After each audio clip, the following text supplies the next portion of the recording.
ಕರ್ನಾಟಕದ ಮಾಜಿ ಮುಖ್ಯಮಂತ್ರಿಗಳು ಆದಂತಹ ಎಸ್.ಎಂ. ಕೃಷ್ಣರವರ ಪಾರ್ಥಿವ ಶರೀರ ಅವರ ಸ್ವಗ್ರಾಮವಾದಂಥ ಮದ್ದೂರಿನ ಸೋಮನಹಳ್ಳಿಗೆ ಬರ್ತಾ ಇದೆ.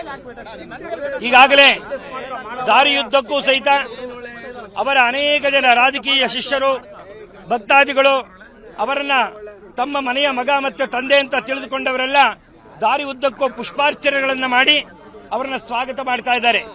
ಪಾರ್ಥಿವ ಶರೀರವನ್ನ ಪ್ರತಿ ಸರ್ಕಲ್ಗಳಲ್ಲೂ ಪ್ರತಿ ಊರುಗಳಲ್ಲೂ ಪುಷ್ಪಾರ್ಚನೆ ಮುಖಾಂತರವಾಗಿ ಶ್ರದ್ಧಾಂಜಲಿ ಸಭೆಗಳನ್ನು ಮಾಡಿ ಕಳಿಸ್ಕೊಡ್ತಾ ಇದ್ದಾರೆ.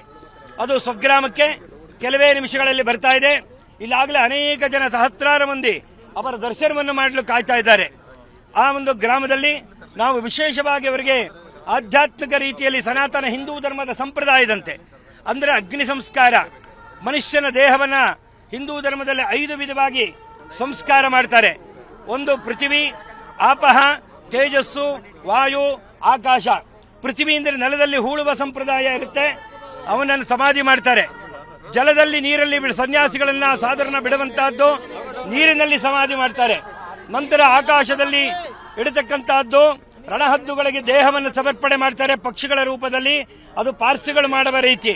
ಹಾಗೆ 5 ಸ್ಥಿತಿಯಲ್ಲಿ ಮನುಷ್ಯನ ದೇಹವನ್ನ ಪಂಚಭೂತಗಳಿಂದ ಹೇಗೆ ಶರೀರ ಬಂದಿದೆಯೋ ಪುನಃ ಪಂಚಭೂತಗಳಲ್ಲಿ ವಿಲೀನ ಮಾಡ್ತಾರೆ. ಆದ್ದರಿಂದ ಶಾಸ್ತ್ರೋಕ್ತವಾಗಿ ಅವರಿಗೆ ಆಧ್ಯಾತ್ಮಿಕತೆಯಲ್ಲಿ ಮತ್ತು ಇದರಲ್ಲಿ ಶ್ರದ್ಧೆ ಇದ್ದಿದ್ದರಿಂದ ಅವರಿಗೆ ಈ ರೀತಿ ಸಂಸ್ಕಾರ ಆಗಬೇಕು ಅಂತ ಕುಟುಂಬ ವರ್ಗದವರು ಮತ್ತು ನಮ್ಮ ಮುಖ್ಯಮಂತ್ರಿಗಳು DCM ಆದಂತಹ DK ಶಿವಕುಮಾರ್ ಅವರು, ಗುರುಚರಣ್ರವರು, ಎಲ್ಲರೂ ಕುಟುಂಬ ವರ್ಗದವರು, ಪ್ರೇಮಾರವರು ಎಲ್ಲರಿಗೂ ಸಹಿತ ಅಗ್ನಿ ಸಂಸ್ಕಾರ ಮುಖಾಂತರವಾಗಿ ಸಂಸ್ಕಾರ ಆಗಲಿ ಅಂತ ಹೇಳಿ ಅವರೆಲ್ಲರೂ ಅದೇ ರೀತಿ ಸಂಸ್ಕಾರವನ್ನು ಮಾಡಕ್ಕೆ 15 ಜನ ವೇದ ಪಂಡಿತರು ಬಂದಿದ್ದೀವಿ.